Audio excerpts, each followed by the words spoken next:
الحمد لله وكفى وسلام على عباده الذين اصطفى أما بعد أعوذ بالله من الشيطان الرجيم بسم الله الرحمن الرحيم النبي أولى بالمؤمنين من أنفسهم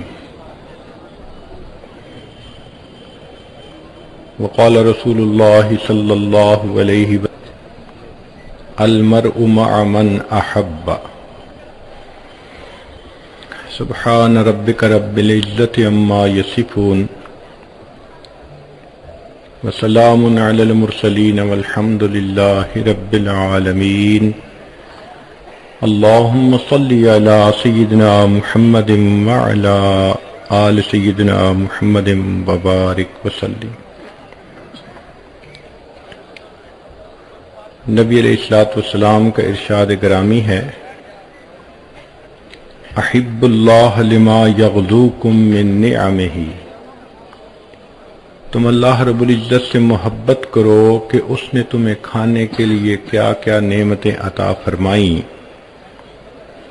وَأَحِبُّونِي لِحُبِّ اللَّهِ، اور مجھ سے محبت کرو کہ میں اللہ رب العزت کا محبوب ہوں، اللہ مجھ سے محبت فرماتے ہیں۔ نبی علیہ الصلوۃ والسلام کی محبت ایمان کا حصہ ہے، اس کے بغیر کوئی انسان مومن نہیں ہو سکتا۔ نہ جب تک کٹ مروں میں خواجہ یثرب کی عزت پر، خدا شاہد ہے کامل میرا ایمان ہو نہیں سکتا۔ نماز اچھی ہے، حج اچھا، زکوٰۃ اچھی، صوم اچھا، مگر میں باوجود اس کے مسلمان ہو نہیں سکتا۔ تو نبی علیہ الصلوۃ والسلام کے ساتھ ایک قلبی محبت کا ہونا یہ ہر مومن کی صفت ہوتی ہے۔ نبی علیہ السلام نے ارشاد فرمایا، لا یؤمن احدکم حتی اکون احب الیہ من والدہ وولدہ والناس اجمعین، کہ تم میں سے کوئی شخص اس وقت تک مومن نہیں ہو سکتا جب تک میں اس کو اس کے والد سے، اولاد سے، تمام دنیا کے انسانوں سے زیادہ محبوب نہ ہو جاؤں۔ ایک حدیث پاک میں ارشاد فرمایا، ثلاث من کن فیہ وجد حلاوت الایمان، تین چیزیں ایسی ہیں کہ جس بندے میں ہوں اس کو ایمان کی حلاوت آئے گی۔ ان میں سے ایک، ان یکون اللہ ورسولہ احب الیہ مما سواہما، کہ اللہ اور اس کے رسول صلی اللہ علیہ وسلم باقی تمام جہان سے زیادہ اس کو محبوب ہو جائیں۔ سیدنا عمر بن الخطاب رضی اللہ عنہ حاضر ہوئے، اے اللہ کے نبی صلی اللہ علیہ وسلم، مجھے آپ سب سے زیادہ محبوب ہیں سوائے اپنی جان کے۔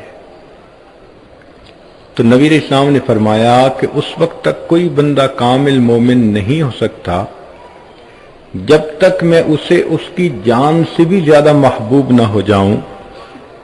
فقال عمر رضی اللہ عنہ نے جواب میں عرض کیا، والذی انزل علیک الکتاب لانت احب الی من نفسی التی بین جنبی، کہ اب آپ مجھے میری جان سے بھی زیادہ محبوب ہیں۔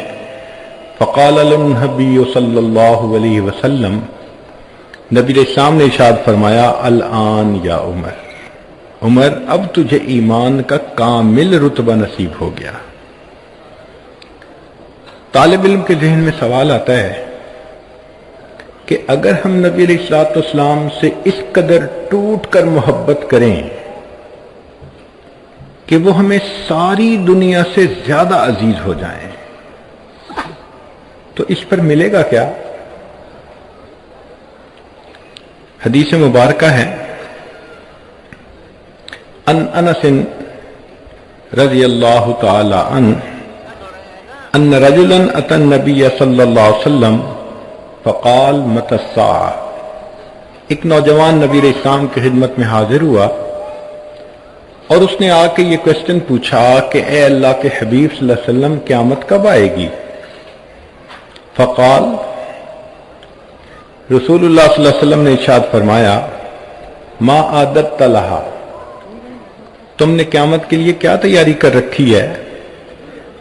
قال، اس نے جواب میں عرض کیا ما عادت لہا من کثیر صلاۃ ولا صوم ولا صدقۃ ولکنی احب اللہ ورسولہ، اے اللہ کے حبیب صلی اللہ علیہ وسلم بہت زیادہ نمازیں، روزے اور صدقے والی عبادتیں تو نہیں میں نے کی، ہاں اتنی بات پکی ہے کہ میں اللہ اور اس کے رسول صلی اللہ علیہ وسلم سے بہت زیادہ محبت کرتا ہوں۔ قال، نبی علیہ السلام نے جواب میں فرمایا انت مع من احببتا، تو جنت میں اسی کے ساتھ ہوگا جس سے تجھے محبت ہوگی۔ صحابہ رضی اللہ عنہم کہتے ہیں کہ اس حدیث پاک کو سن کر ہمیں اتنی خوشی ہوئی کہ اتنی خوشی کسی اور بات پر ہمیں نہیں ہوئی تھی۔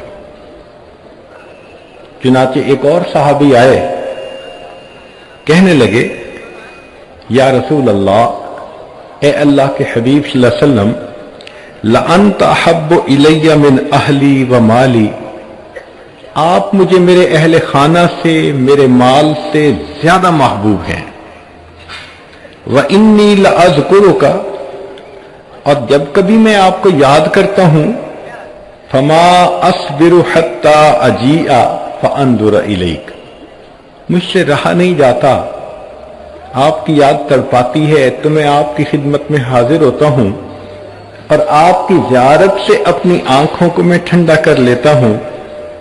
وانی ذکرت موتی و موتک، اور میں یہ بھی سوچتا ہوں کہ ایک دن مجھے بھی موت آنی ہے اور ایک دن آپ نے بھی پردہ فرمانا ہے۔ فعرفت انک اذا دخلت الجنہ رفعت مع النبیین، اور یہ بھی میں سوچتا ہوں کہ آپ جنت میں جائیں گے تو آپ کا درجہ تو انبیاء کے ساتھ اونچا ہوگا، اور میں جنت میں پہنچ گیا تو نیچے ہوں گا۔ تو کہنے کا مقصد یہ تھا، اے اللہ کے نبی صلی اللہ علیہ وسلم، نیچے والا تو اوپر جا نہیں سکتا، اگر میں جنت میں آپ کا دیدار نہیں کر سکوں گا تو مجھے جنت میں مزہ ہی کیا آئے گا۔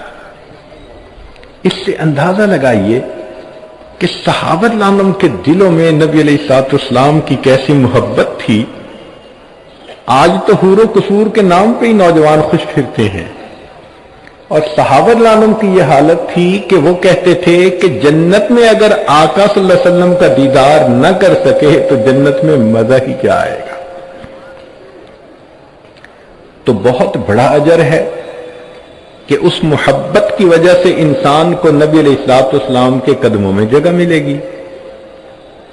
اب اگلی بات کہ نبی علیہ الصلوۃ والسلام کے ساتھ ایسی محبت کے کچھ تقاضے ہیں۔ یہ نہیں کہ فقط زبان سے انسان کہے کہ جی مجھے محبت ہے، اس کی کوئی دلیل بھی ہونی چاہیے۔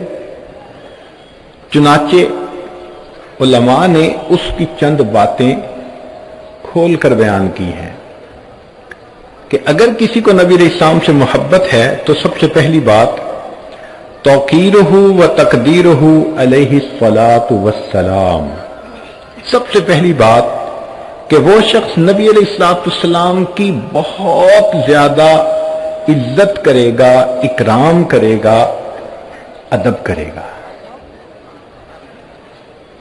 اللہ تعالیٰ ارشاد فرماتے ہیں انا ارسلناک شاہدا ومبشرا ونذیرا لتؤمنوا باللہ ورسولہ وتعزروہ وتوقروہ وتسبحوہ بکرۃ واصیلا۔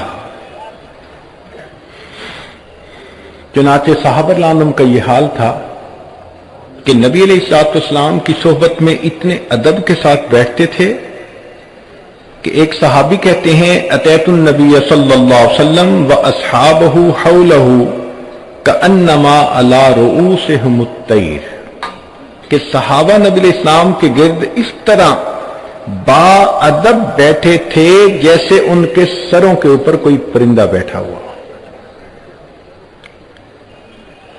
قال ابو ابراہیم، ایک بزرگ فرماتے ہیں کہ واجب علی کل مؤمن، ہر مومن پر یہ واجب ہے، متا ذکرہ او ذکر عندہ، کہ جب وہ خود تذکرہ کرے یا اس کے پاس نبی علیہ الصلوۃ والسلام کا ذکر مبارک ہو، ان یخضع ویخشع ویتوکر ویسکن من حرکتہ ویأخذ فی ہیبتہ واجلالہ،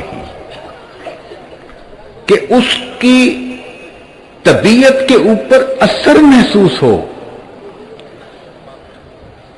کسی کی جلالت شان کا جیسے اثر ہوتا ہے تو اس بندے کے اوپر اس کا اثر محسوس ہونا چاہیے کہ اس کے سامنے اللہ کے پیارے حبیب صلی اللہ علیہ وسلم کا ذکر مبارک کیا گیا ہے. چنانچہ مطرف کہتے ہیں کہ امام مالک رحمت اللہ علیہ کے پاس لوگ آتے، وہ اپنی باندی کو کہتے کہ پوچھو کس لیے آئے ہیں.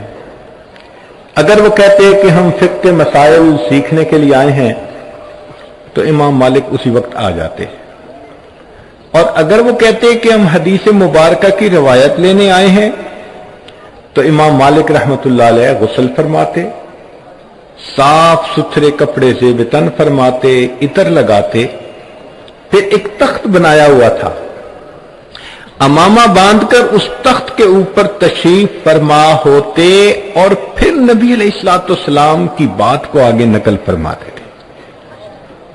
ان کے عمل سے بھی یہ ثابت ہوتا تھا کہ واقعی کسی ذی شان ہستی کی بات یہ آگے بیان کر رہے ہیں. سعید بن المسیب رحمت اللہ علیہ کے آخری وقت تھا، کسی نے حدیث کی بات پوچھ لی. اس وقت میں جبکہ جان کنی کا عالم ہے اور انسان تکلیف میں ہوتا ہے، اس وقت میں بھی حدیث مبارکہ کا چونکہ تذکرہ آیا، وہ اٹھ کر بیٹھے اور انہوں نے حدیث بیان کی، اور آخری لفظ جب نکلا تو نیچے گرے اور روح قبض ہو گئی. آخری لمحے میں بھی حدیث مبارکہ کا ایسا ادب تھا. چنانچہ وہ لوگ جو تو نبی علیہ الصلوۃ والسلام کی صحبت میں تھے وہ تو آپ صلی اللہ علیہ وسلم کے سامنے ادب سے بیٹھتے تھے. آج ہمارے سامنے اگر حدیث مبارکہ کا درس ہو، تلاوت ہو، تو ہمیں چاہیے اسی طرح ادب سے بیٹھیں جس طرح کے صحابہ رضوان نبی علیہ الصلوۃ والسلام کی صحبت میں بیٹھا کرتے تھے.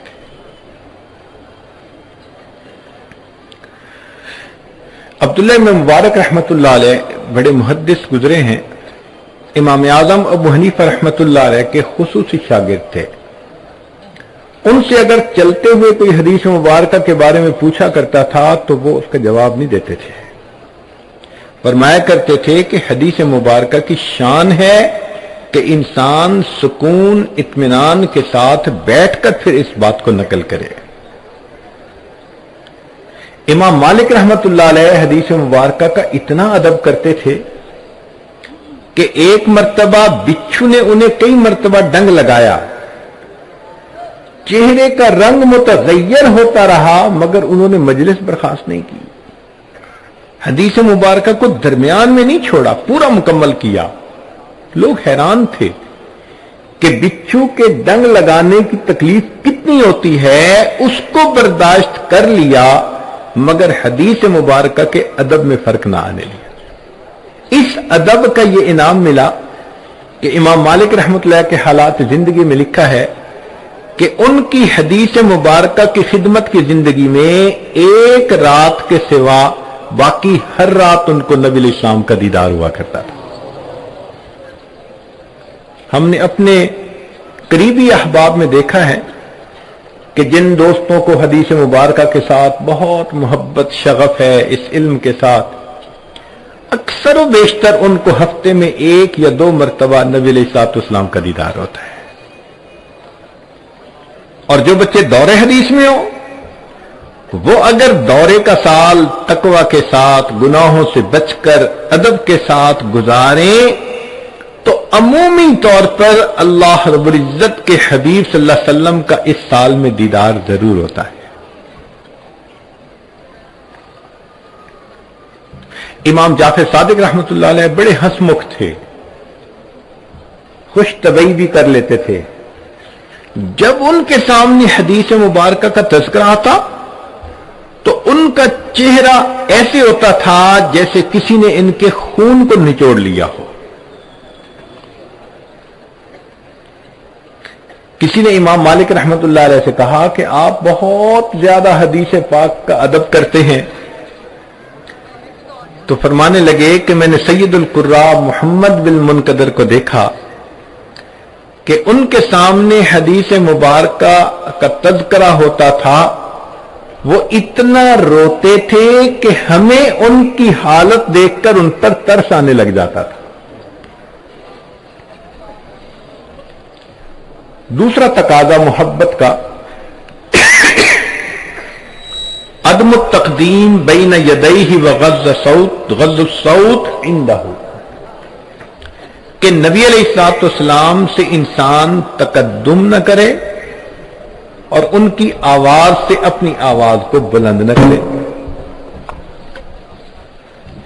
چنانچہ صحابہ رضی اللہ عنہم اس کا بہت لحاظ کرتے تھے اور اپنی آوازوں کو پست رکھتے تھے۔ اللہ رب العزت نے قرآن مجید میں فرمایا لا ترفعوا اصواتکم فوق صوت النبی ولا تجہروا له بالقول كجہر بعضکم لبعض ان تحبط اعمالکم وانتم لا تشعرون، کہ اگر تمہاری آواز میرے محبوب صلی اللہ علیہ وسلم کی آواز سے بلند ہو گئی، ہم تمہارے کیے ہوئے عملوں کو ضائع کر دیں گے اور تمہیں اس کا پتہ بھی نہیں چلے گا۔ چنانچہ آج بھی یہ ادب اپنی جگہ موجود۔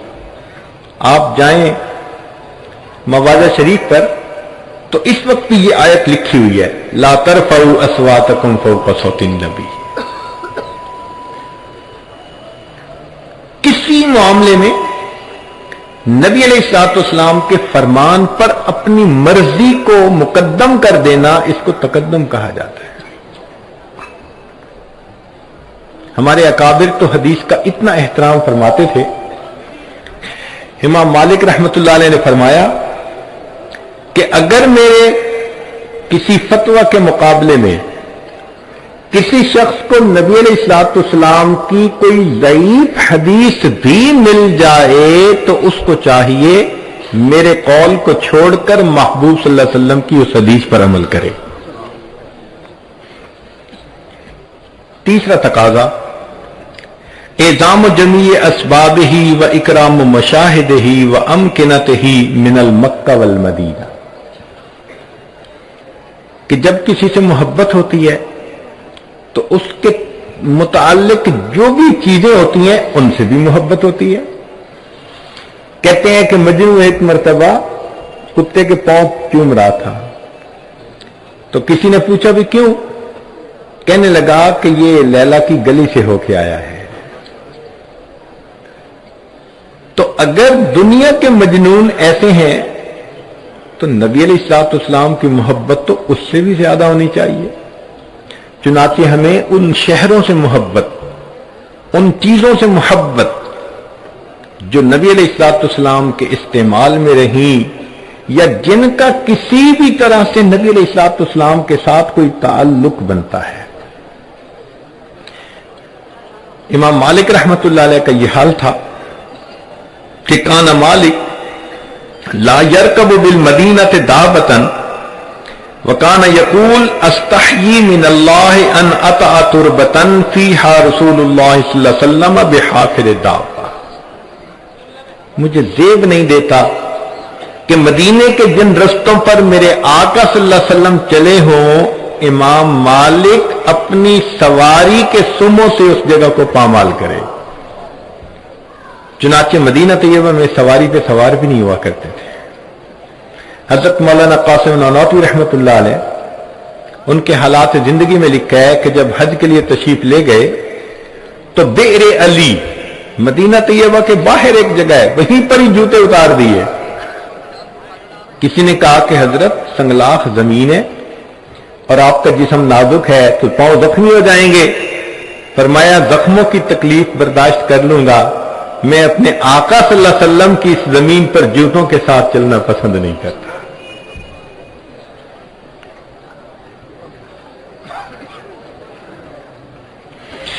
امام مالک رحمت اللہ علیہ کو کسی نے آ کر ایک کمان دکھائی اور یہ کہا کہ یہ کمان نبی علیہ الصلوۃ والسلام کے استعمال میں رہی ہے۔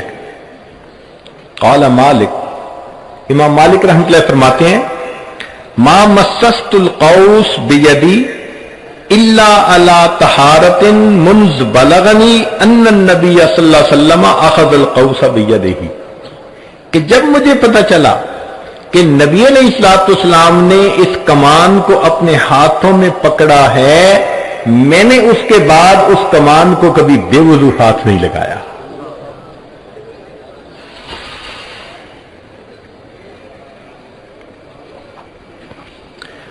چوتھا تقاضا حب الصحابہ و اہل بیت، کہ نبی علیہ الصلوۃ والسلام کے اہل بیت سے اور آپ کے صحابہ کرام سے انسان محبت کرے۔ نبی علیہ السلام نے ارشاد فرمایا اللہ اللہ فی اصحابی لا تتخذوهم من بعد غرضا فمن احبهم فبحبی احبهم، جو میرے صحابہ سے محبت کرے گا وہ میری محبت کی وجہ سے ان سے محبت کرے گا۔ تو صحابہ کرام سے اور اہل بیت سے محبت کرنا۔ من احب شیئا احب من یحب، بندہ جب کسی سے محبت کرتا ہے جو چیزیں اس کو محبوب ہوتی ہیں ان سے بھی محبت کرتا ہے۔ چنانچہ حدیث مبارک میں ہے آیت الایمان حب الانصار و آیت النفاق بغضهم، کہ انصار سے محبت کرنا ایمان کی علامت ہے اور ان کے ساتھ بغض رکھنا یہ نفاق کی علامت ہے۔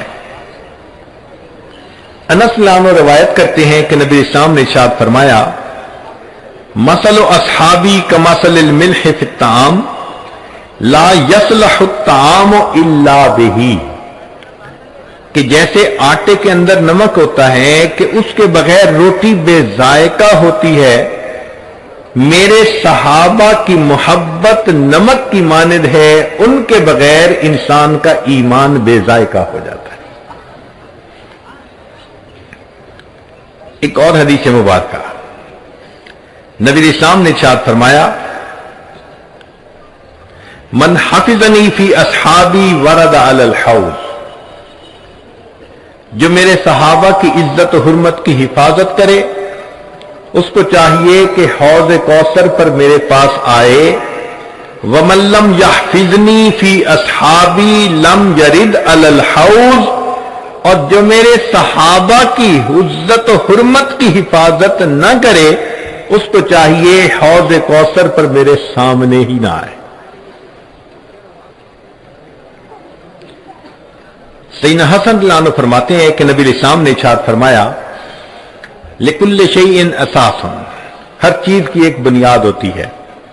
اساس الاسلام حب اصحاب رسول اللہ، اور اسلام کی بنیاد نبی علیہ الصلوۃ والسلام کے اصحاب اہل بیت کے ساتھ محبت کا کرنا ہے۔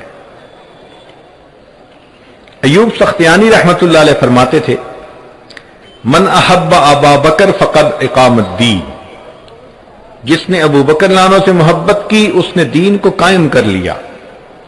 ومن احب عمر فقد اوضح السبیل، جس نے عمر لانوں سے محبت کی اس کے اوپر راستہ واضح ہو گیا۔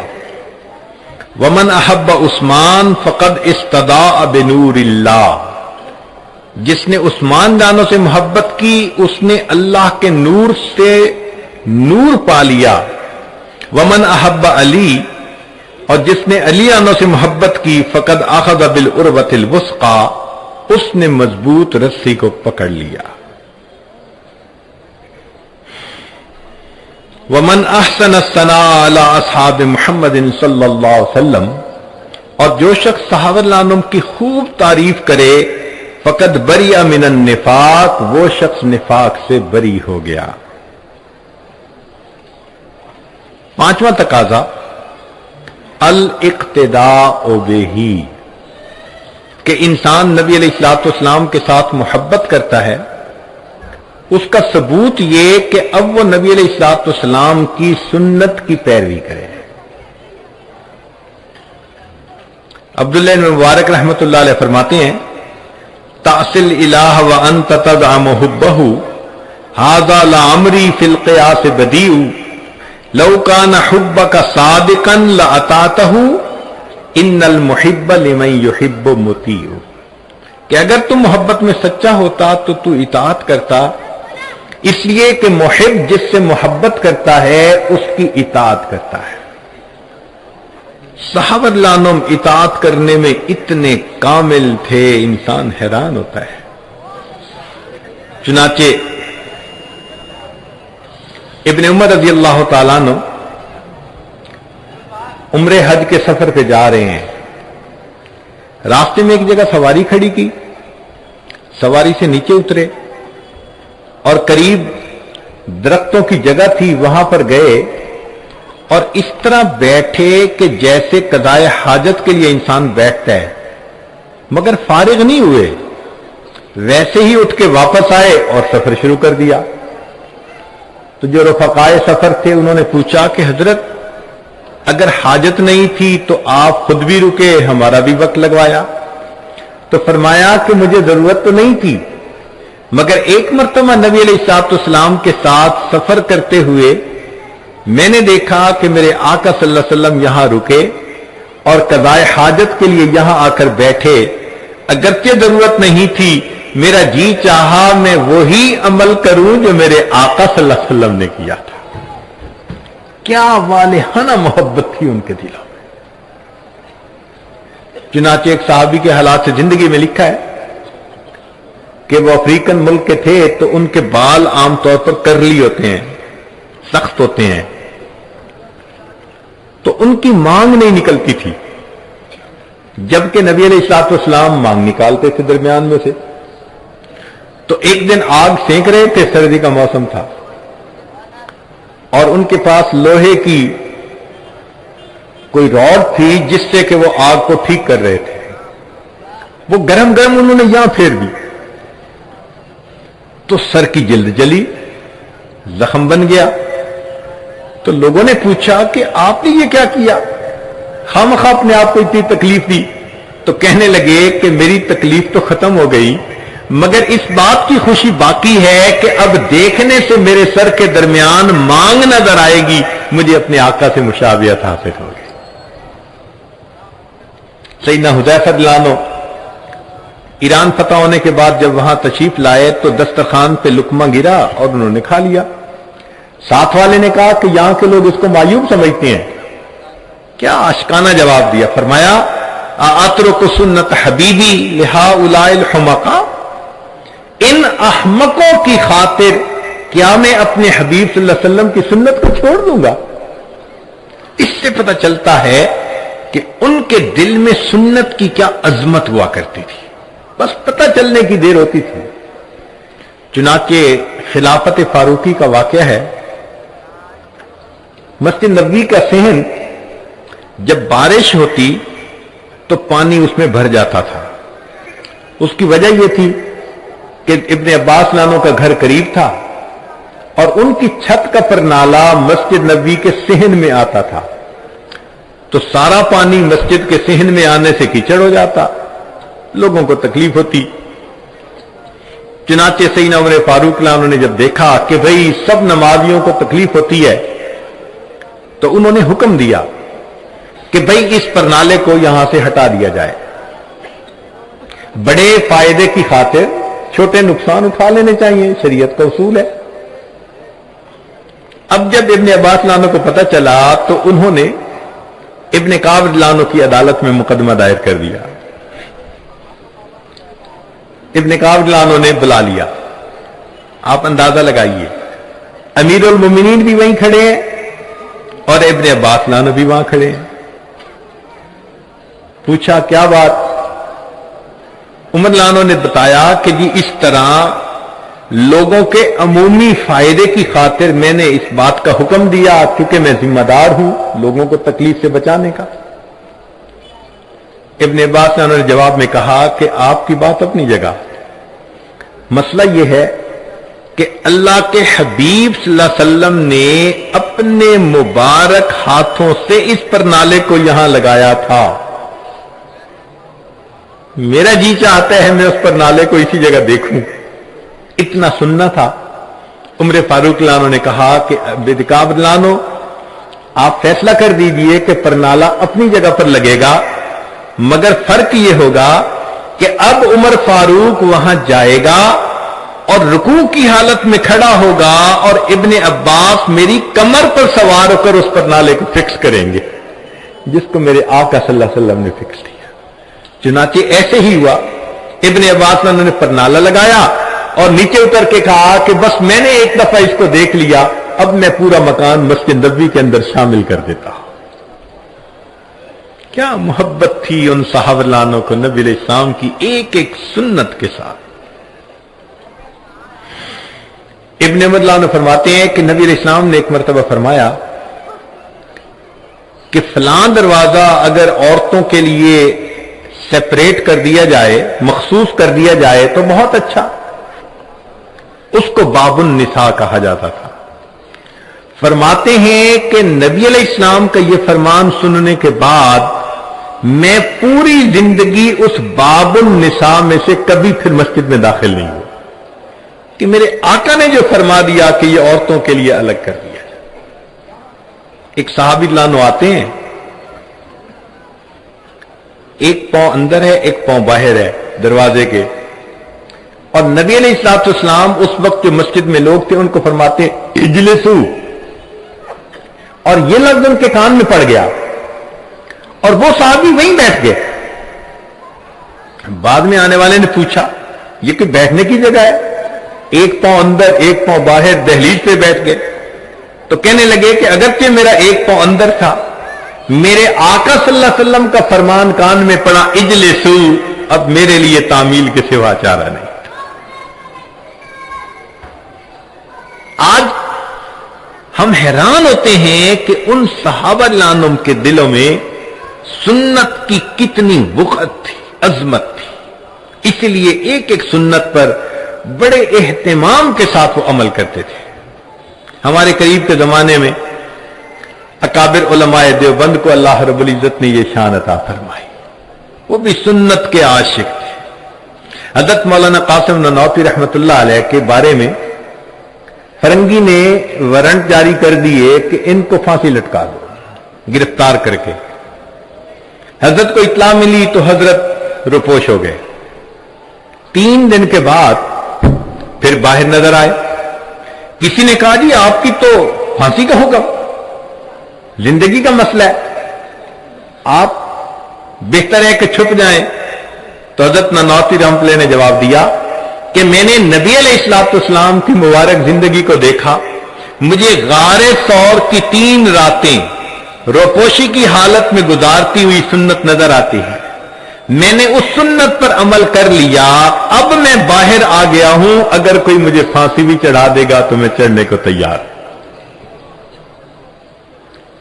اللہ اکبر کبیرہ. چنانچہ حضرت مولانا رشید احمد گنگوہی رحمۃ اللہ علیہ آخری عمر میں موتیا بند آ جانے کی وجہ سے بینائی چلی گئی تھی، مگر حضرت ان دنوں بھی باقاعدگی کے ساتھ سرما استعمال کرتے تھے. عام لوگ یہ سمجھتے ہیں کہ سرما لگایا جاتا ہے بینائی تیز کرنے کے لیے. تو ایک آدمی نے کہا کہ حضرت آپ کی تو بینائی بھی نہیں اور آپ سرما لگاتے ہیں. فرمایا کہ میں بینائی کی نیت سے نہیں، اپنے آقا صلی اللہ علیہ وسلم کی سنت پر عمل کرنے کی نیت سے روزانہ سرما ڈالتا. ہمیں تو سنت پہ عمل کرنا ہے نا. علامہ انور شاہ کشمیری رحمت اللہ علیہ حدیث مبارکہ کا اتنا ادب تھا کہ بے وضو ہاتھ نہیں لگایا کرتے تھے۔ ایک مرتبہ مفتی کفایت اللہ رحمت اللہ علیہ نے پوچھا اپنے شاگردوں سے کہ بتاؤ علامہ انور شاہ کشمیری رحمت اللہ علیہ انور شاہ کشمیری کیسے بنے؟ تو جن طلباء کو تفسیر سے لگاؤ تھا وہ کہنے لگے جی بڑے مفسر تھے، جن کو حدیث سے شغف زیادہ تھا وہ کہنے لگے جی بڑے محدث تھے، جن کو شعر و سخن سے تھا وہ کہنے لگے جی ان کا شعر کا کلام ہی بہت اعلیٰ۔ حضرت خاموش رہے۔ پھر آخر پر فرمایا مفتی کفایت اللہ رحمت اللہ علیہ نے کہ یہ سوال ایک مرتبہ کسی نے خود علامہ انور شاہ کشمیری رحمت اللہ علیہ سے پوچھ لیا کہ حضرت آپ علم کے اس مرتبے تک کیسے پہنچے؟ تو انہوں نے جواب دیا کہ مجھے اللہ نے اتنا ادب دیا کہ میں بے وضو کبھی حدیث پاک کی کتاب کو ہاتھ نہیں لگاتا، اور کتابوں کے رکھنے میں بھی ان کے درجے کا خیال رکھتا ہوں۔ قرآن پاک پر اس کی تفسیر کو نہیں رکھتا، تفسیر پر حدیث کو نہیں رکھتا، حدیث پر اس کی فقہ کی کتاب کو نہیں رکھتا، اور فقہ کی کتاب کے اوپر تاریخ کی کتاب کو نہیں رکھتا۔ میں رکھنے میں بھی ان کے مدارج کا خیال کرتا۔ پھر فرمانے لگے کہ میں بخاری شریف جب بیٹھ کر پڑھتا ہوں تو اکثر لوگ بخاری شریف کا حاشیہ پڑھنے کے لیے بخاری شریف کتاب کو اپنا تحت بناتے ہیں۔ فرمانے لگے میں جب سیدھا حاشیہ پڑھ لیتا ہوں، دوسری طرف پڑھنا ہوتا ہے تو میں اٹھ کے خود دوسری طرف جاتا ہوں اور وہاں سے بیٹھ کے حاشیہ پڑھتا ہوں۔ چنانچہ ان کو کثرت کے ساتھ نبی علیہ الصلوۃ والسلام کی زیارت ہوتی تھی۔ ایک مرتبہ اسحال لگ گئے، کسی نے کہا کہ حضرت آپ نے کچھ کھانے میں کوئی ایسی چیز کھا لی؟ فرمان لگے نہیں، چند دن سے زیارت نہیں ہوئی، اس خوف سے اسحال لگ گئے کہ میری کسی کوتاہی کی وجہ سے اس نعمت سے مجھے محروم نہ کیا گیا۔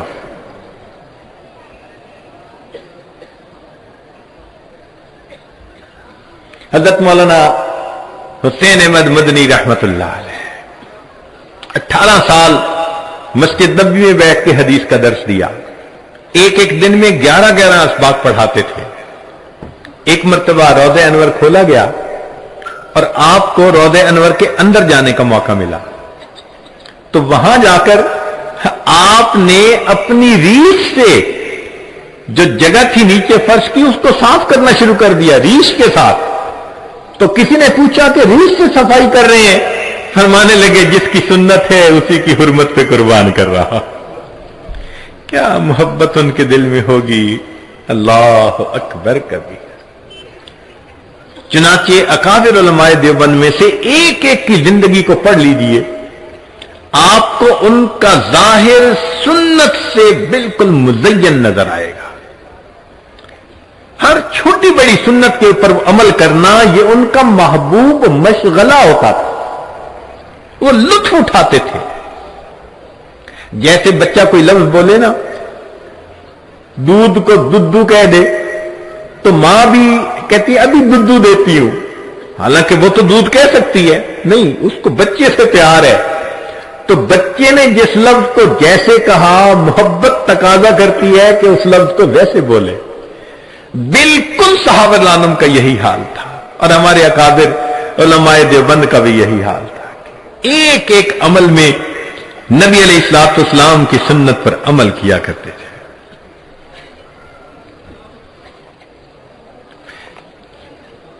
چھٹی علامت بغض من ابغض اللہ ورسولہ، جو بندہ اللہ اور اس کے رسول صلی اللہ علیہ وسلم سے بغض رکھے تو دل میں ان کے خلاف بغض رکھنا، محبت کرنے والوں سے محبت کرنا اور بغض رکھنے والوں سے بغض رکھنا۔ اس کی آسان سی مثال ہے کہ جب کسی عورت کے ہاں بیٹا ہو، اس کے محبت کے پیمانے بدل جاتے ہیں۔ پہلے اس کی محبت کا اور حساب تھا، اب اس کی محبت بچے کی بنیاد پہ، جو بچے سے محبت کرے اس سے وہ محبت کرتی ہے، جو بچے سے نفرت کرے اس سے وہ نفرت کرنے لگ جاتی ہے۔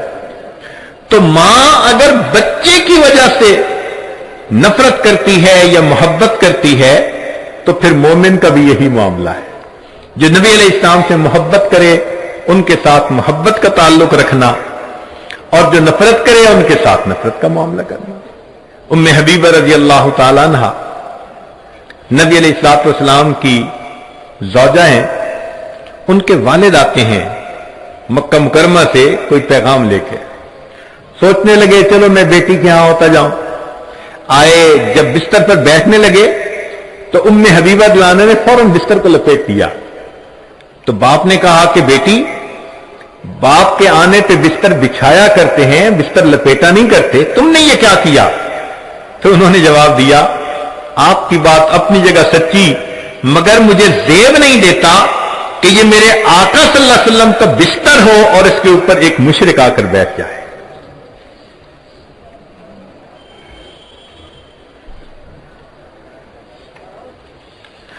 ساتویں علامت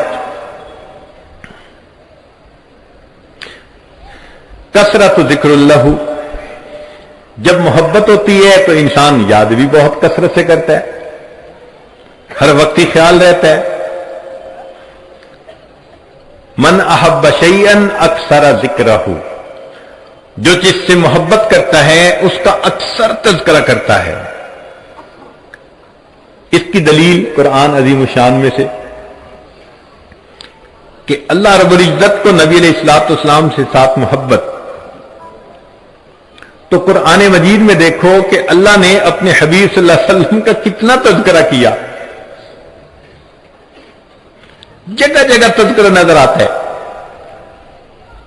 بلکہ حضرت نانوتوی رحمۃ اللہ علیہ تو فرماتے تھے کہ ایک ایک آیت نبی علیہ الصلوۃ والسلام کی شان بتلاتی ہے. اتنی کثرت کے ساتھ اللہ کے حبیب صلی اللہ علیہ وسلم کا تذکرہ. تو جب محبت ہوتی ہے تو انسان یاد کرتا ہے. سیدنا صدیق اکبر عنہ کے بارے میں آتا ہے کہ جب خلیفہ بنے تو جمعہ پڑھانے کے لیے, خطبہ دینے کے لیے کھڑے ہوئے اور کہا, سمعت رسول اللہ صلی اللہ علیہ وسلم العام الاول فبکا, کہ میں نے نبی علیہ الصلوۃ والسلام سے پچھلے سال سنا اور اتنے لفظ کہہ کے رونا شروع کر دیا. پھر دوبارہ آنسو پوچھ کے یہ بات شروع کی اور پھر رونا شروع کر دیا. پھر دوسری مرتبہ آنسو پوچھے, تیسری مرتبہ بات کہی اور تیسری مرتبہ پھر رونا شروع کر دیا. بات بات پہ ان کی آنکھوں سے آنسو چھلک پڑتے تھے. نبی علیہ الصلوۃ والسلام کی یاد ان کے دلوں کو مچلا کے رکھ دیا کرتی تھی. عبداللہ ابن عمر بیٹھے ہوئے ہیں, پاؤں سو گیا, جیسے اٹھتے ہوئے پاؤں سو جاتا ہے, سن ہو گیا. تو کسی نے کہا کہ اذکر احب الناس الیک یذل عنک, کہ آپ کو جس سے سب سے زیادہ محبت ہے اس کا نام لیجئے تو یہ کیفیت ختم ہو جائے گی. فصاح یا محمداہ فانتشرت, فوراً کہنے لگے اے محمد صلی اللہ علیہ وسلم, اور اسی وقت ان کا پاؤں بالکل ٹھیک ہو گیا. بے اختیار دل سے, یعنی زبان سے وہ لفظ نکلا جس سے واقعی ان کو بہت محبت تھی. صحابہ کرام جب ایک دوسرے سے ملتے تھے تو وہ نبی علیہ الصلوۃ والسلام کی باتیں اس طرح سناتے تھے جیسے آج کل کے دور میں لوگ ملتے ہیں ایک دوسرے کو آئس کریم کی پیشکش کیا کرتے ہیں. ان کے نزدیک نبی علیہ الصلوۃ والسلام کا تذکرہ کرنا اس طرح محبوب ہوا کرتا تھا کہ وہ نبی علیہ الصلوۃ والسلام کو یاد کیا کرتے تھے. آپ صلی اللہ علیہ وسلم کی باتیں ایک دوسرے کو سنانا ان کا محبوب کام ہوا کرتا تھا. آٹھویں چیز کثرت شوق ہی الی لقائہ, کہ جب نبی علیہ الصلوۃ والسلام کے ساتھ محبت تو ان سے ملاقات کی پھر تمنا بھی ہوتی ہے. جب بھی محبت ہو تو دل چاہتا ہے ملاقات کرنے کو. صحابہ رضوان عنہم کی عجیب کیفیت تھی. نبی علیہ الصلوۃ والسلام نے ایک بوڑھے میاں کو دیکھا کہ وہ آتے ہیں خاموشی کے ساتھ بیٹھے رہتے ہیں، پھر اٹھ کے چلے جاتے ہیں۔ پوچھا کہ آپ کا کیا حال؟ اے اللہ کے حبیب صلی اللہ علیہ وسلم، میں اپنے گھر میں ہوتا ہوں اور جب مجھے آپ کی یاد آتی ہے تو میں آ کے مجلس میں حاضر ہو کر بیٹھتا ہوں، آپ کے چہرے انور کا جی بھر کے دیدار کرتا ہوں اور پھر خاموشی سے اٹھ کے واپس چلا جاتا ہوں۔ میں آتا ہی دیدار کرنے کے لیے۔ چنانچہ کئی صحابہ تھے کہ نبی علیہ السلام کا پردہ فرمانے کے بعد جنہوں نے دعا مانگی کہ اللہ، یہ آنکھیں تو تھیں آقا صلی اللہ علیہ وسلم کے دیدار کے لیے، جب انہوں نے پردہ کر لیا اللہ بے شک ہماری بینائی کو زائل کر دیجیے۔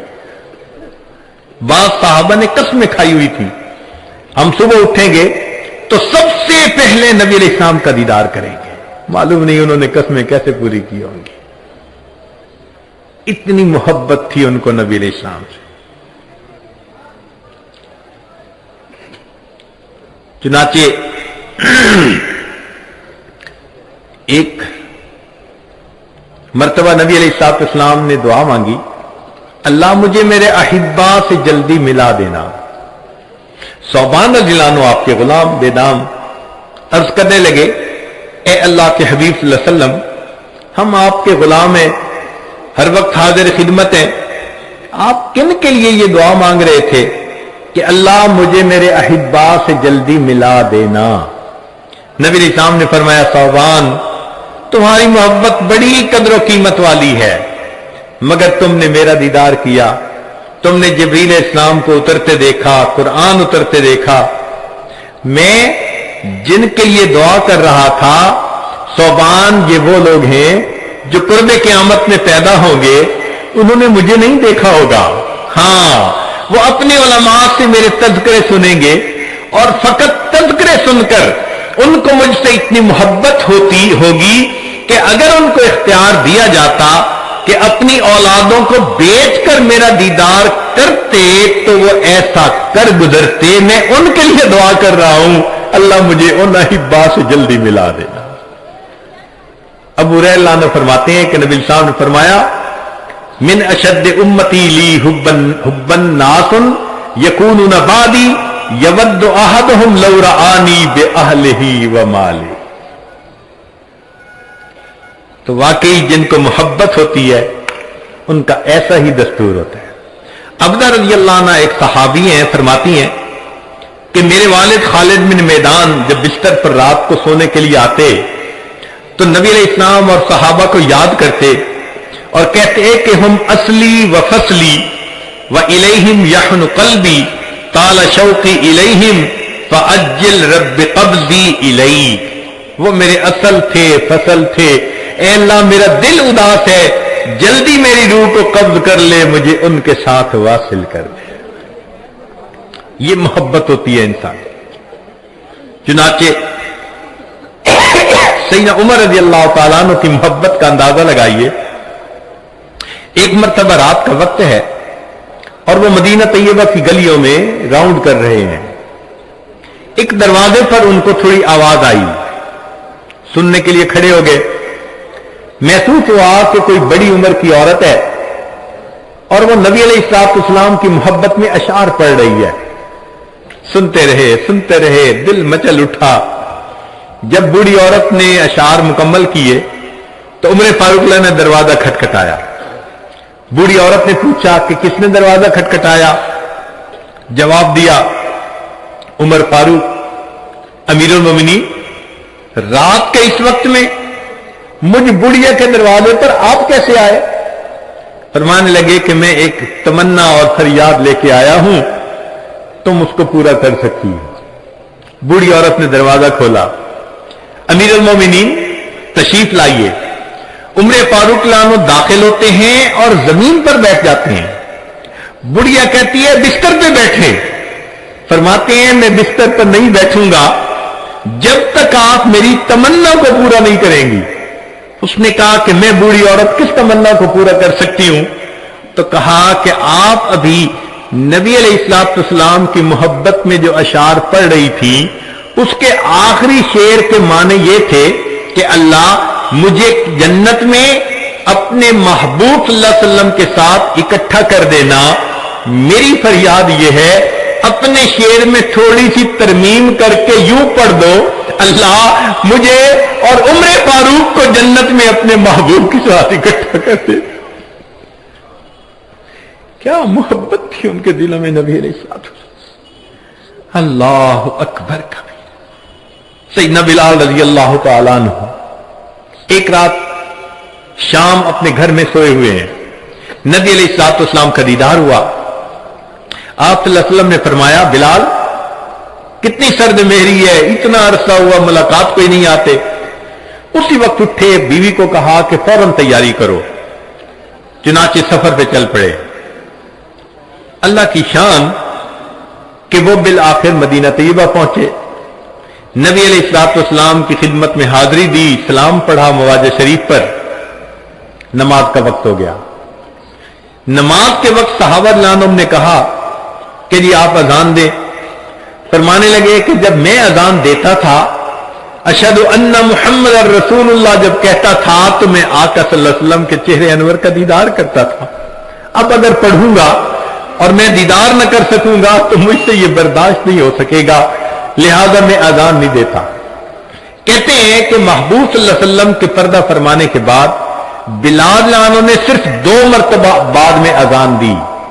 ایک جب بیت المقدس فتح ہوا تو عمر فاروق عنہ نے کہا کہ جی چاہتا ہے کہ آپ نبی علیہ السلام کے مؤذن، آپ اس قبلے میں بھی وہی اذان سنائیں، تو امیر المومنین کے حکم کی وجہ سے وہاں اذان دی۔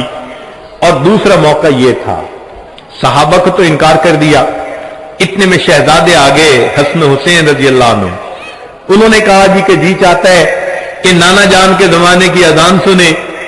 اب ان کی فرمائش ایسی تھی کہ انکار کی گنجائش نہیں تھی، تو بلال لانو اذان دینے مسجد نبی میں کھڑے ہوئے، وہ آواز جس کو صحابہ لانم سنتے تھے اور آقا صلی اللہ علیہ وسلم کا دیدار کرتے تھے، آج وہی آواز آ رہی تھی۔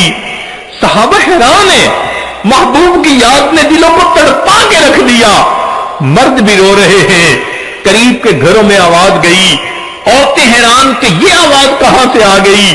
انہوں نے اپنے سروں پہ اپنے برقعے لیے، چادریں لی اور وہ بھی آ گئی۔ اب عورتیں گلی میں اس آواز کو سن کے رو رہی ہیں، مرد مسجد میں رو رہے ہیں۔ اور عجیب معاملہ اس وقت بنا جب اذان ختم ہوئی تو ایک عورت کے بیٹے نے اپنی ماں سے سوال کیا، اماں اتنے عرصے کے بعد بلال لانو تو واپس آ گئے، بتا نبی علیہ الصلوۃ والسلام کب واپس آئیں گے؟ کہ یہ بتائیں کہ نبی علیہ الصلوۃ والسلام کب واپس آئیں گے؟ صحابہ لانم نبی علیہ السلام کو اس طرح یاد کرتے تھے اور اس طرح رویا کرتے تھے۔ چنانچہ وفات کا وقت ہوا تو بلال رضی اللہ تعالیٰ عنہ کی بیوی نے کہا واہ حزنا ہو، فوراً کہنے لگے واہ تربا ہو غدن القل محبت محمد وحزبہ، کتنی خوشی کی بات ہے، کل نبی علیہ الصلوۃ والسلام اور ان کے صحابہ کے ساتھ میری ملاقات ہو جائے گی۔ نواں تقاضا الشفقۃ علی امتہ والسعی فی مصالحہم کما کان صلی اللہ علیہ وسلم بالمؤمنین رؤوف الرحیم۔ محبت کا ایک تقاضا یہ بھی ہے کہ نبی علیہ الصلوۃ والسلام کو امت کے ساتھ محبت تھی، آپ رؤوف الرحیم تھے امت کے لیے، لہذا وہ رافت اور رحمت اس بندے کے دل میں بھی ہونی چاہیے جو نبی علیہ الصلوۃ والسلام کے ساتھ محبت کرتا ہے۔ اس کا نتیجہ کیا کہ ہمیں لوگوں کے دنیاوی کاموں میں بھی ان کے کام آنا چاہیے اور نیکی کی تلقین کرنے میں بھی ان کا خیال رکھنا چاہیے۔ وہ غم جو نبی علیہ الصلوۃ والسلام کے سینے انور میں تھا، جس کی وجہ سے آپ راتوں کو روتے تھے، اتنی لمبی تہجد پڑھتے تھے حتیٰ یتورمت قدماہ، کہ قدمین مبارک متورم ہو جاتے تھے۔ عائشہ رضی اللہ عنہا فرماتی ہیں کہ ایک مرتبہ نبی علیہ الصلوۃ والسلام نے اتنا لمبا سجدہ کیا، میرے دل میں شک آنے لگا کہ پتہ نہیں کہیں روح ہی نہ پرواز کر گئی ہو۔ میں اٹھی اور میں نے پاؤں کے انگوٹھے کو ہلایا، تب مجھے اندازہ ہوا کہ نہیں، آپ صلی اللہ علیہ وسلم کی روح ابھی صحیح ہے. اتنا لمبا سجدہ فرماتے تھے. اللہ اکبر کبیرہ. کیوں؟ امت کے لیے اتنی محبت تھی. چنانچہ نبی علیہ الصلوۃ والسلام کا وہ غم جو آج کے دور میں اپنے دل میں رکھے گا اور امر بالمعروف نہی عن المنکر کے لیے زندگی کو وقف کرے گا، اللہ کے حبیب صلی اللہ علیہ وسلم کا وہ محبوب بنے گا. سنیے ذرا، ایک عجیب حدیث مبارکہ ہے. انس رضی اللہ عنہ اس کے راوی ہے. فرماتے ہیں کہ نبی علیہ الصلوۃ والسلام نے ارشاد فرمایا، الا اخبرکم عن اقوام لیسوا بانبیاء ولا شہداء. کیا میں تمہیں ایسے لوگوں کے بارے میں نہ بتاؤں، نہ وہ انبیاء ہوں گے نہ وہ شہداء ہوں گے. یغبطہم یوم القیامت الانبیاء والشہداء. قیامت کے دن ان پر انبیاء اور شہداء رشک کر رہے ہوں گے. سبحان اللہ، کیا شان والے لوگ ہیں کہ وہ انبیاء نہیں، شہداء نہیں، مگر ان کو اللہ وہ مقام دیں گے، وہ اکرام عطا کریں گے کہ انبیاء اور شہداء ان کے اوپر رشک کریں گے. بمنازلہم من اللہ عز وجل علی منابر من نور. نور کے ممبروں پر ہوگے. یکونون علیہا قالوا ومن ہم. صحابہ نے پوچھے اللہ کے نبی صلی اللہ علیہ وسلم وہ کون ہوں گے؟ قال، نبی علیہ السلام نے فرمایا، الذین یحببون عباد اللہ الی اللہ ویحببون اللہ الی عبادہ وہم یمشون علی الارض نصحا. کہ جو بندوں کو اللہ کا محبوب بناتے ہیں اور اللہ کو بندوں کا محبوب بناتے ہیں اور وہ دنیا میں لوگوں کو نصیحت کی بات کرنے والے. صحابہ عنہ نے پوچھا، اے اللہ کے حبیب صلی اللہ علیہ وسلم، بندوں کو اللہ کا محبوب بناتے ہیں، یہ بات سمجھ میں نہیں آتی. یہ تو سمجھ میں آتی ہے کہ اللہ کو بندوں کا محبوب بناتے ہیں. بندوں کو اللہ کا محبوب کیسے بناتے ہیں؟ نبی علیہ السلام نے فرمایا کہ وہ لوگوں کو نصیحت کرتے ہیں، گناہوں سے روکتے ہیں. یأمرونہم بحب اللہ وینہونہم یعنی اما کرہ اللہ فَإِذَا أَطَاعُوهُمْ أَحَبَّهُمُ اللَّهُ. تو جب بندے گناہ چھوڑ دیتے ہیں اور اللہ کی فرما برداری کرتے ہیں، وہ اللہ کے محبوب بن جایا کرتے ہیں. اب سوچئے کہ نبی علیہ الصلوۃ والسلام نے جن لوگوں کے بارے میں یہ بتلایا وہ آج امت میں ہمیں اپنی آنکھوں سے نظر آ سکتے ہیں. اس اکابر علماء دیوبند کے گروپ میں، جماعت میں آپ کو ایک کمزور سی شخصیت ملے گی. ذرا حالات زندگی پڑھ کر دیکھیے. کمزور سی شخصیت لوگوں کے دروازے پر جا رہی ہے. لوگوں، میں روٹی کا سوال کرنے نہیں آیا، میں تم سے زندگی کا سوال کرنے آیا ہوں. میں تم سے وقت کا سوال کرنے والا آیا ہوں. کون ہے؟ میرا نام الیاس ہے. میرے دل میں اللہ نے وہی محبت ڈالی ہے، وہی غم ڈالا ہے.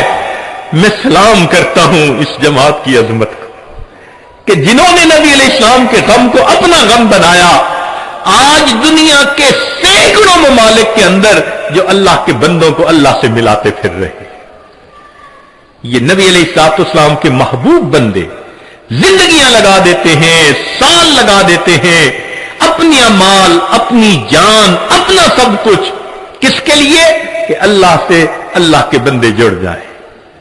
کافر ہوتے ہیں ان کو مسلمان بنا لیتے ہیں، جو غفلت میں مسلمان پڑے ہوتے ہیں ان کو جگا دیتے ہیں، ان کو اللہ سے واصل کر دیتے ہیں. یہ ہے نعمت بھی اللہ نے اکابر علماء دیوبند کو عطا فرمائی کہ نبی علیہ الصلوۃ والسلام کی اس نعمت کے وارث بھی یہی بنے. چنانچہ وہ علماء جو وعظ و نصیحت کا کام کرتے ہیں، وہ مشائخ، وہ داعی حضرات جو وعظ و نصیحت کا کام کرتے ہیں، وہ سارے کے سارے اسی خوشخبری کے اندر شامل ہیں. نبی علیہ الصلوۃ والسلام نے فرمایا کہ اللہ تعالیٰ ان سے محبت فرماتے ہیں جو اللہ کے بندوں کو اللہ کا محبوب بناتے ہیں اور اللہ کو بندوں کا محبوب بنا دیتے ہیں. سچی بات تو یہ ہے کہ جتنی امت کے ساتھ شفقت نبی علیہ السلام کو تھی اور جتنی محبت نبی علیہ السلام کو تھی، ایسی محبت کا کوئی تصور بھی نہیں کر سکتا۔ آپ ذرا غور کیجئے، دنیا میں جتنی محبتیں ہیں سب غرض والی محبتیں، میاں بیوی کی محبت غرض، بیوی کو خاوند کی ضرورت ہے، خاوند کو بیوی کی ضرورت ہے، اولاد ماں باپ کی محبت غرض، اولاد کو ماں کی ضرورت ہے، باپ کی، ماں باپ کو اولاد کی ضرورت ہے، بھائی بھائی کی محبت بھی غرض، ایک دوسرے کے ہیلپ کی ضرورت ہے، پڑوسی پڑوسی کی محبت بھی غرض کی بنیاد پہ ایک دوسرے کی ضروریات ہوتی ہیں، حتیٰ کہ اگر استاد شاگرد کی محبت ہے تو وہ بھی غرض کی۔ کیوں؟ استاد پڑھا رہا ہے کہ مجھ سے اللہ راضی ہو جائیں گے، اور شاگرد پڑھ رہا ہے کہ مجھے علم مل جائے گا۔ حتیٰ کہ پیر مرید کی محبت بھی غرض کی محبت، کہ مرید کے دل میں میری تربیت ہوگی اور پیر کے دل میں کہ اللہ راضی ہو جائیں گے۔ تو معلوم ہوا کہ غرض جیسی بھی ہو ہے تو غرض نہ پیچھے۔ ہاں، کوئی محبت ایسی ہے جو بے غرض ہو؟ ایک مرتبہ ذہن میں سوچا کہ کوئی محبت دنیا میں بے غرض ہے، تو ذہن نے جواب دیا کہ مخلوق کی محبت بے غرض نہیں ہو سکتی، کوئی نہ کوئی غرض تو لگی ہی ہوئی ہوگی۔ پھر سوچا کہ کوئی محبت، پھر ذہن نے کہا اگر دنیا میں بے غرض محبت دیکھنی ہے تو ذرا 1400 سال پیچھے چلے جاؤ، رات کا اندھیرا ہوگا، تم ایک ہستی کو دیکھو گے مصلی کے اوپر سجدے میں ہے، یا رب امتی یا رب امتی۔ کیا اس ہستی کو اپنے درجات کے بڑھنے کا تھا تما؟ نہیں، ان کو پہلے اللہ نے فرما دیا تھا لِيَغْفِرَ لَكَ اللَّهُ مَا تَقَدَّمَ مِن ذَنبِكَ وَمَا تَأَخَّرَ۔ ان کو اللہ نے پہلے بتلا دیا تھا وَلَسَوْفَ يُعْطِيكَ رَبُّكَ فَتَرْضَىٰ، میرے محبوب تجھے اتنا عطا کروں گا کہ تو بس بس کرنے لگ جائے گا۔ پھر وہ ہستی کیوں رو رہی ہے؟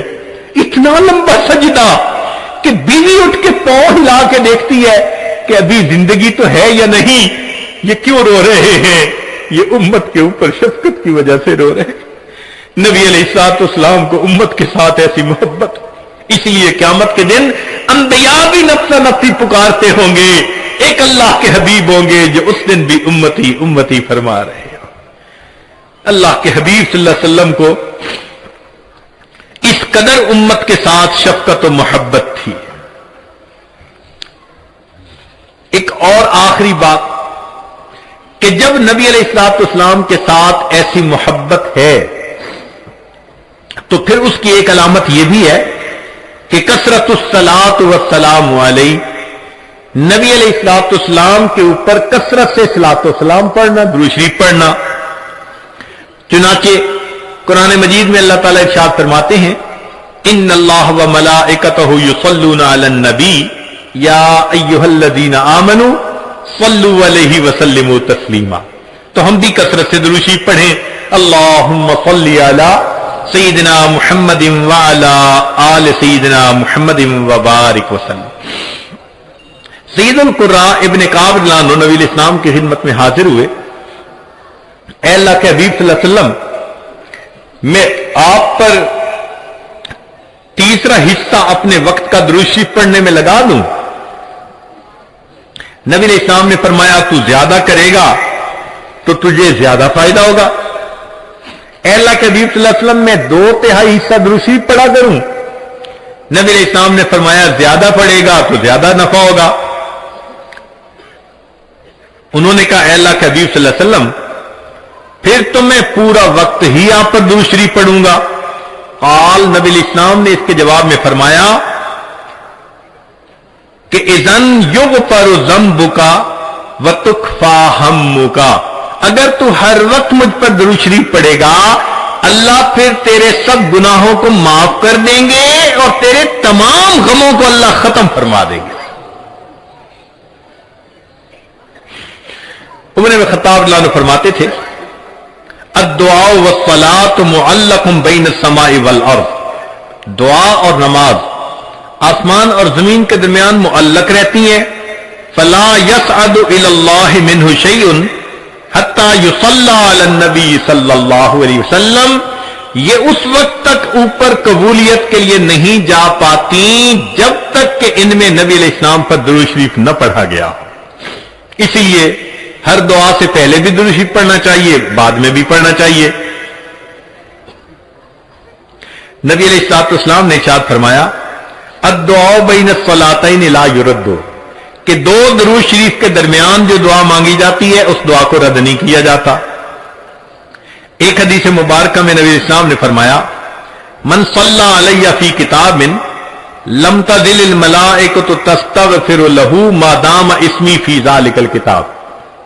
اگر کوئی بندہ لکھ رہا ہو اور لکھتے ہوئے نبی علیہ السلام کا نام نامی اس میں گرامی آ جائے اور وہ نام نامی اس میں گرامی کے ساتھ صلی اللہ علیہ وسلم لکھے تو نبی علیہ السلام نے فرمایا جب تک اس کتاب میں میرے نام کے ساتھ یہ درود شریف لکھا رہے گا اس وقت تک ایک فرشتہ اس کے لیے استغفار کرتا رہے گا. اللہ اکبر کبیرہ. ابن مسعود رضی اللہ عنہ فرماتے ہیں کہ نبی علیہ السلام نے فرمایا اول الناس بی یوم القیامہ اکثرہم علی صلاۃ، کہ جو بندہ مجھ پر سب سے زیادہ درود شریف پڑھتا ہوگا وہ پھر قیامت کے دن میرے سب سے زیادہ قریب بھی وہی بندہ ہوگا. ابو بکر صدیق رضی اللہ عنہ نے ایک عجیب بات فرمائی. فرماتے تھے کہ الصلاۃ علی النبی امحق للذنوب من الماء البارد للنار، کہ جس طرح ٹھنڈا پانی آگ کو جلدی بجھا دیتا ہے درود شریف کا پڑھنا انسان کے گناہوں کو اس سے بھی جلدی بجھا دیتا ہے.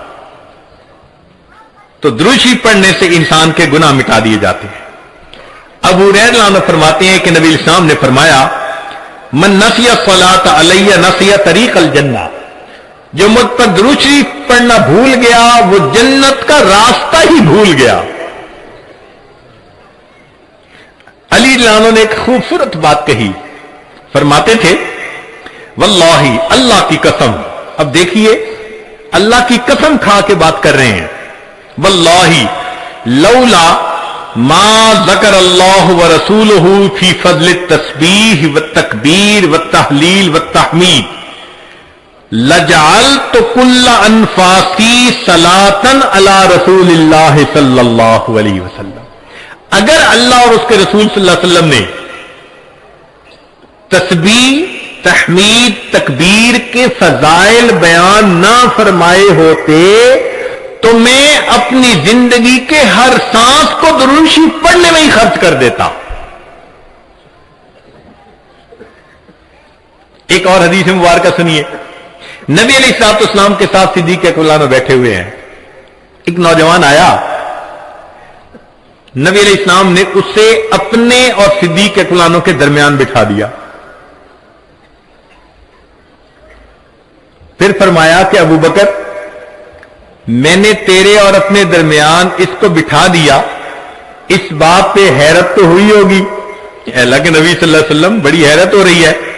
فرمایا ان ھذا الفتى یصلی علی صلاۃ ما یصلیھا علی احد من امتی، میرا یہ نوجوان امتی پر ایسا درود شریف پڑھتا ہے کہ جو درود شریف میری امت میں سے کوئی دوسرا مجھ پر نہیں پڑھتا. اس کی وجہ سے میں نے اس کو اپنے قریب بٹھایا. پھر نبی علیہ السلام نے کہا کہ وہ کیا درود شریف پڑھتا تھا؟ اللہم صلی علی محمد عدد من صلی علیہ وصلی علی محمد عدد من لم یصلی علیہ وصلی علی محمد کما امرت بالصلاۃ علیہ وصلی علی محمد کما تحب ان یصلی علیہ وصلی علی محمد کما ینبغی ان یصلی علیہ. چنانچہ ہمارے اکابر علماء دیوبند نے باقاعدہ تفصیل لکھی ہے کہ کس کس موقع پر درود شریف پڑھنا چاہیے. دخول المسجد والخروج منہ، مسجد میں داخل ہوتے ہوئے یا مسجد سے نکلتے ہوئے درود شریف پڑھنا چاہیے. والتشہد، التحیات میں بھی درود شریف سب پڑھتے ہیں. ورؤیت المساجد، جب مسجد پر نظر پڑے تو اس وقت بھی درود شریف پڑھنا چاہیے. دخول الاسواق،